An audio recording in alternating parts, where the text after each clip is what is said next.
All right, let's jump right in. Get ready for a highly visual masterclass that is going to completely demystify the core properties of light for you. If you've ever found physics diagrams a bit static or, let's be real, a little confusing, you are absolutely in the right place.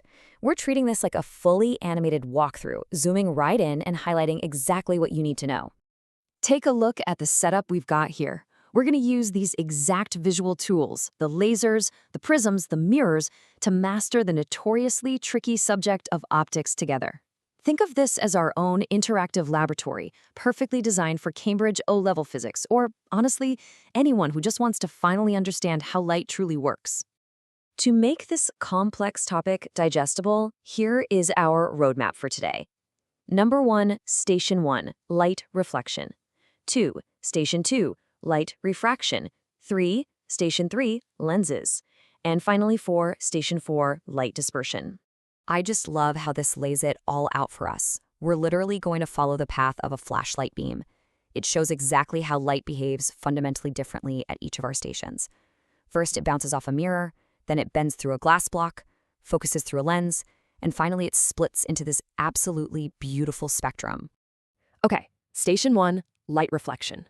Let's focus on that dashed line suspended by the crane right in the middle. It's called the normal, and it is absolutely critical. You must always measure your angles of incidence and reflection from this perpendicular dashed line, never from the flat surface of the mirror itself. Seriously, if you remember that one single detail, you've already conquered half the battle in optics. Notice the golden rule perfectly balanced on the scale on the left. The angle of incidence, I, is always perfectly equal to the angle of reflection, R. And over on the right side of the desk, you'll see how the incident ray, the reflected ray, and that crucial normal line all exist flat on the exact same plane, kind of like lasers skimming right across a cutting mat. So the real trick is knowing how to actually apply this. Let's walk through the math, step by step.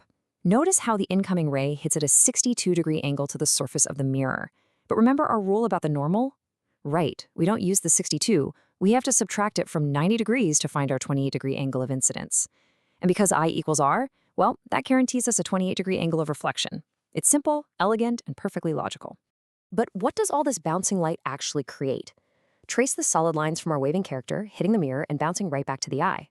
Your brain just naturally assumes light travels in straight lines, right? So it traces those rays backwards, represented by those dashed lines, creating an image behind the glass. This is exactly why the resulting image is virtual. It can't be projected on a screen.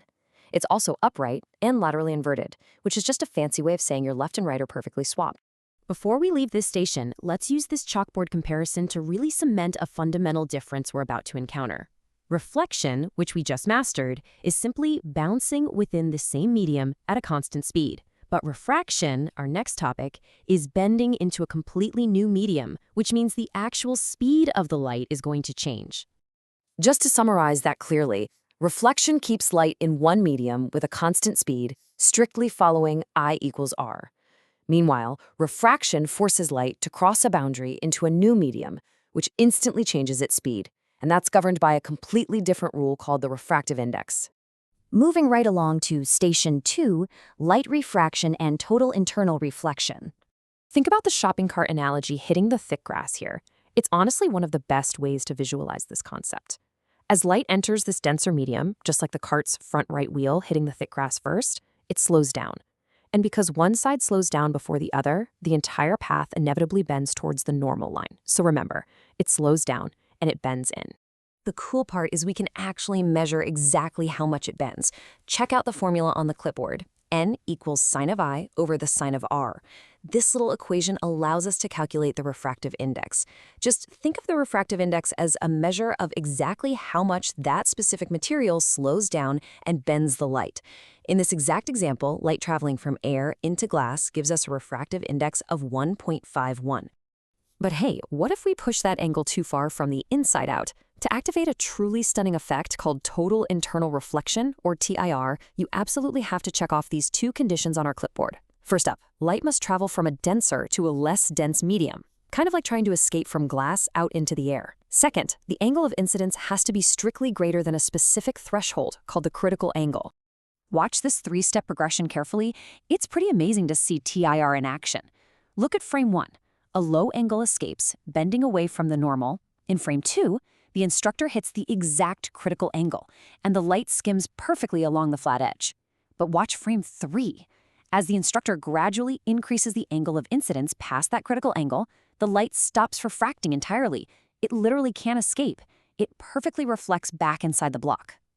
And yes, we can calculate that exact tipping point. If we follow the pointer through the math zone, look at the final result. Using the formula sine of c equals 1 over n lets us calculate a precise critical angle. For a material with a refractive index of 1.50, the math reveals a critical angle of exactly 41.8 degrees. So anything wider than that, and the light is completely trapped. All right, station 3, lenses. First things first, let's establish our terminology. Notice how the tape measure explicitly defines the focal length on this converging lens. It is the precise, straight-line distance between the optical center, right, dead in the middle of the lens, and the principal focus, marked as F, where all those parallel rays converge. Now watch how simple it actually is to predict where an image will form. To locate it, we only ever need to draw 2 principal rays from the top of our object. Watch the red ray. It travels parallel to the principal axis and then refracts straight through F. Now track the green ray. It passes dead straight through the optical center without bending even a little bit. Where they cross, that's where the magic happens. Let's look closer at the intersection point of those red and green rays between F and 2F on the other side. We get an image that is inverted, meaning upside down, and it's visibly diminished in size compared to our original object standing way over on the far left. Just by drawing 2 straight lines, we have completely mapped the physics of this lens. Pretty cool, right? And finally, station 4, light dispersion. Pay close attention to the speedometer dials on the right side of this prism. When a single beam of white light hits this glass, it splits into a literal rainbow through a process called dispersion. But why does that happen?